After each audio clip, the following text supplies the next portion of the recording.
Okay, welcome to section 2.2, finding limits graphically and numerically. So in this section, we're going to take a look at the idea of a limit, and we're going to take a look at finding values of limits, both using a graphical and a numerical approach. Graphical, making graphs; numerical, using numbers, using evaluations of functions.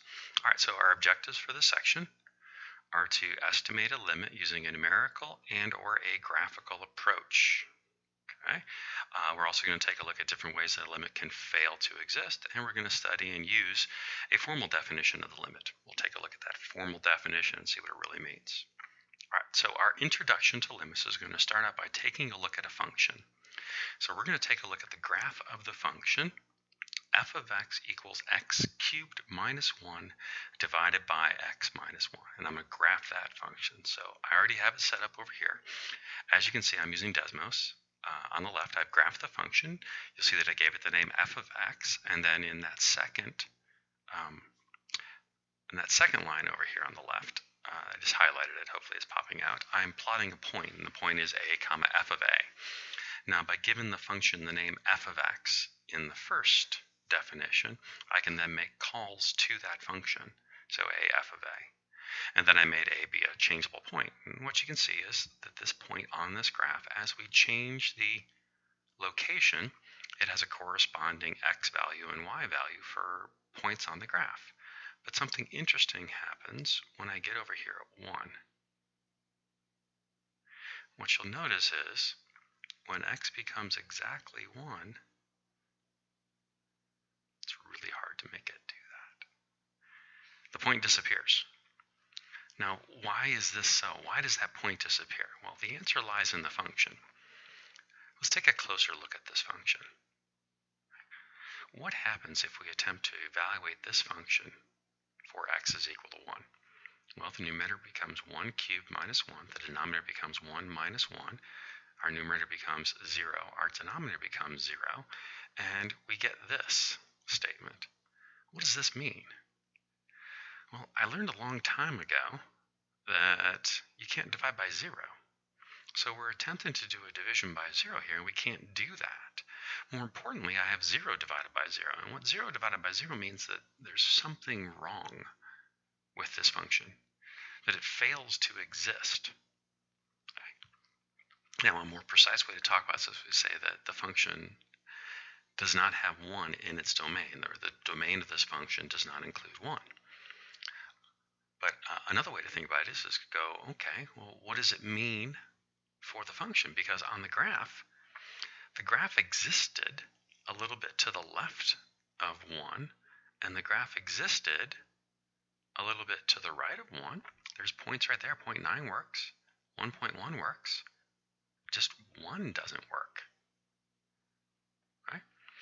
So what I would like to do is I would like to find out what's happening. Now, the quick and dirty of this is when I see that a function evaluates to 0 divided by 0 for an input value, what that tells me is there is a hole in the graph of the function at that x location. So if the graph is moving along, suddenly there's a hole in it, and it moves along again. Now, the reason that the hole doesn't show up over here on this picture is I have yet to find a graphing tool that will actually show that hole. It will actually graph it, recognize it, identify it, and graph its location. It just doesn't happen. We have to do those things by hand. Right? But let's back up. This section is about limits. And the idea of a limit is this idea that I can try to find out where that hole is. I can try to find out where that value is by approaching the value from both sides, that is, to approach it from the left and to approach it from the right, and try to use the existing parts of the graph to estimate or to predict what that y value will be for that missing part of the graph, for that hole in that graph. Right? Now, one way to do that is to use a numerical approach. Right? So what I have here is I have a table of values. I have a row for the input values and then another row for the output values. Right? I have increasing values, getting closer and closer to 1 when I move this way. I have decreasing values, getting closer and closer to 1 as I move this way. You notice that this is not a regular change. It doesn't start at 0.75 and go up by tenths or anything. It just is values that are closer and closer to 1. In the second row of the table, I have corresponding y values. Now, the goal here is to be able to look at these numbers right here and see a pattern and see what that is approaching. So when x is 0.75, our y value is 2.313, and then at 0.9 is 2.710, then at 0.99 is 2.970, and then at 0.999 is 2.997. And so is it getting closer and closer to some value? And if it is getting closer and closer to some value, what does it look like it's approaching? Now it looks to me like it's approaching 3. Okay? That's from the left-hand side. Now I'll take a look at that right-hand side. Okay? So I'm starting with numbers that are larger than 1 and getting smaller, approaching 1. Again, the pattern is irrelevant. I don't have to step by the same value. I'm just looking to try to see if x gets closer to 1, what does y get closer to? And so we go 3.8, 3.3, 3.0, 3.0, 0. Looks like, again, it's approaching 3. So from the left and from the right, it appears that the function is approaching or has a limit of 3. And so essentially what we're saying here is that the graph of f is that parabola that has a hole at the point 1, 3. That's the hole that was not graphing but was there in Desmos. We couldn't evaluate it at that point. Okay? To use proper limit notation, we would write this. We would say that the limit as x approaches 1 of f of x is equal to 3. Okay? So there are two different ways that this is commonly read. We sometimes read it by saying the limit of f of x as x approaches 1 is 3. The other way that we could read that is the limit of f of x is 3 as x approaches 1. Okay? Either of those two ways are acceptable, but when we read it, it needs to have three things.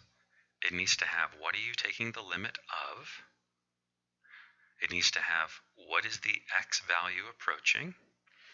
And it needs to have what is the value of the limit. As long as those three things are there, you can read it or say it however you want. So what does this mean to us? Well, we're going to get our first informal definition of a limit. And our informal definition says, if you have a function f of x, and it becomes really close, we call that arbitrarily close, to a single output value L. Okay, so in this case, that L that we're talking about would be the 3. That's the output.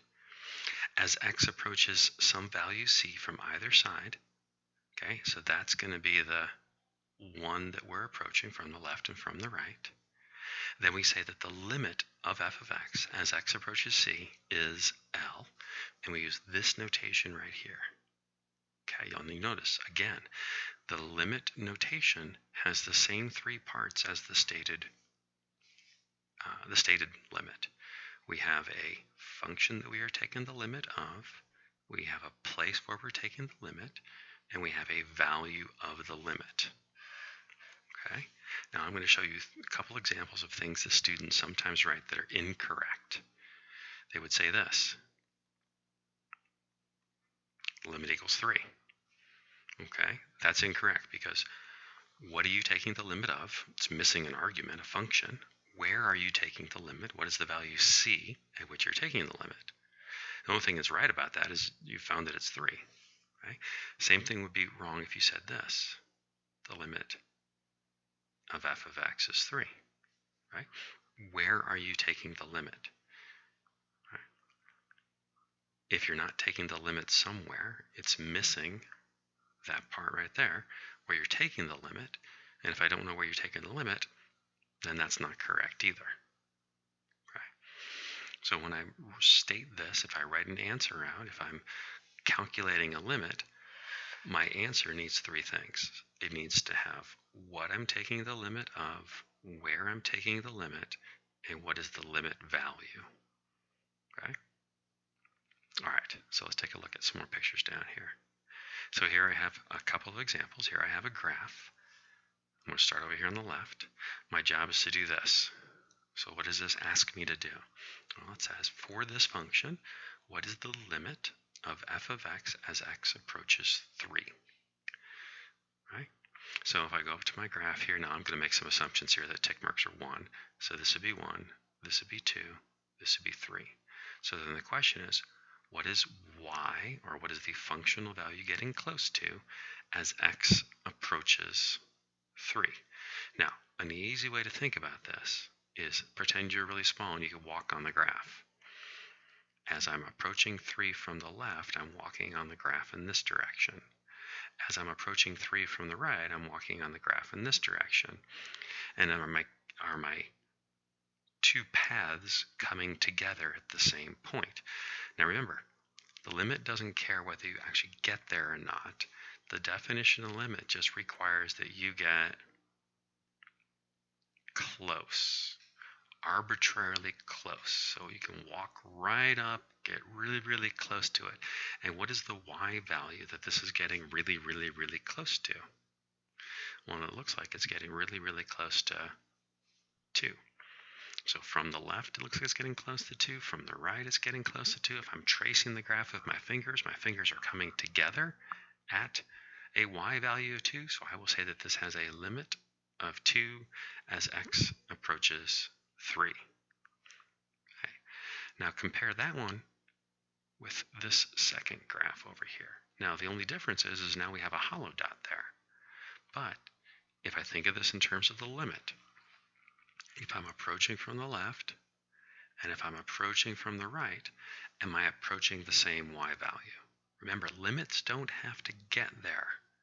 There's a hole in the graph, so I can't actually get there, but can I walk right up to the edge of that graph? Can I walk right up to the edge of that hole? Can I get arbitrarily close to that hole? Right? And since I can get arbitrarily close to the hole, this would also have a limit of 2. Right? All right, here comes a tricky one. Let's take a look at this one. Okay. Now it looks like the solid dot is somewhere up here around 3-ish. Okay. But the limit doesn't care. The limit says if you walk this way on the graph, if you approach from the left, and if you approach from the right, what are you getting close to? What is the y value approaching? And again, the y value is once again approaching. I don't know what that was all about. Sometimes the pen makes weird things. It looks like the y value is again approaching 2. So we have another limit of 2. So all 3 of these graphs have the same limit. They all have a limit of 2 at 3. Did you hear the of and the at there? All 3 of these graphs have a limit of 2 at 3. Okay? Because all of them, the graph approaches from the left and from the right. As x is approaching 3, the y value, or the function value, is approaching 2. In the first graph, we actually get there, and that's fine. In the second graph, there's a hole there. That's fine also. In the third graph, there's a hole there, but the dot is up above it. It's filled in, but not filled in correctly. And it doesn't matter that this dot is up above it. It doesn't matter that this point up here exists, because the limit doesn't care about actually being at 3. The limit cares about approaching or getting close to 3. All right, so let's take a look at this one, the last one. What is the limit as f of x approaches 3? All right, well, from the left, I'm down here approaching 2. From the right, I'm up here approaching 3. Well, what does that mean? Is the answer 2 or is the answer 3? Well, actually, the answer is this. Does not exist. Now, why is the answer doesn't exist? Well, let's go back to the definition of the limit. Right? The definition of the limit, I'm going to erase all the unnecessary markings up here. The definition of the limit says that if f of x becomes arbitrarily close to a single number L, a single number as x approaches from either side, then that's our limit. So this fails our definition because it does not approach a single number. It actually approaches two different numbers, one value from the left and a different value from the right. From the left, it's getting close to 2. From the right, it's getting close to 3. It's not approaching a fixed value, a single value. So then we say that the limit does not exist. Right? Be careful, because sometimes people will want to say this.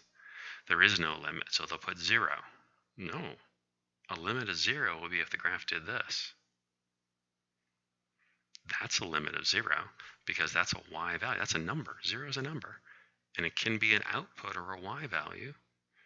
So don't do that. That's sad. Right? We would say that this does not exist. This limit does not exist because from the left, our finger as we trace the graph is going to a y value of 2. From the right, our finger as we trace the graph is going to a y value of 3. If your fingers don't come together when you trace the graph, you don't have a limit. Right? All right, some more examples. So what is this one asking? Well, it's asking us to once again evaluate a limit as x is approaching 3. So on the axes here, that's 1, that's 2, that's 3. So from the left, we're moving this way. From the right, we're moving this way. I don't know what that is. And so from the left, from the right, where are we approaching? It looks like that's a -1, -2. It looks like both sides are approaching -3, so I'm going to go with -3. Now, I know that there's at least one person out there who was looking at these graphs and going, well, what if it's actually -2.9? Or what if it's actually -3.1? You can't tell from this graph. And you are exactly correct. A limitation to a graphical approach for evaluating limits is that you need a highly precise graph. So these are some quick sketches, some easy graphs.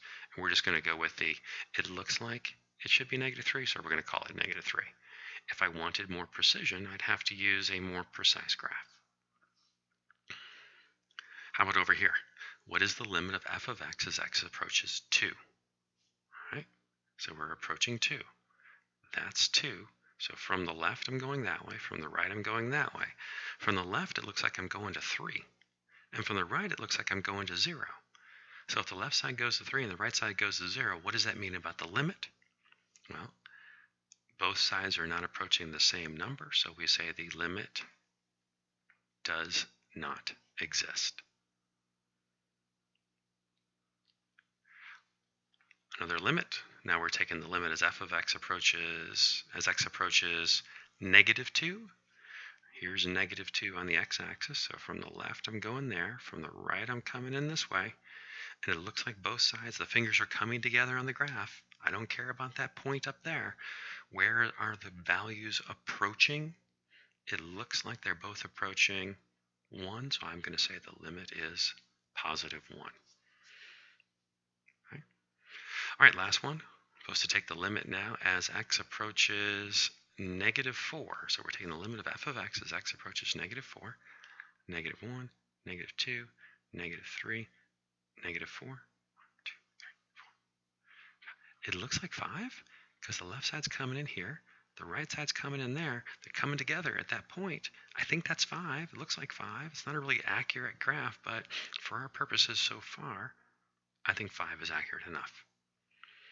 All right, we're at 20 minutes, so I'm going to call this video and we'll come back and take a look at some numerical approaches, so numerical evaluations of limits. We'll show you how to do these. Okay, see you back here for part 2.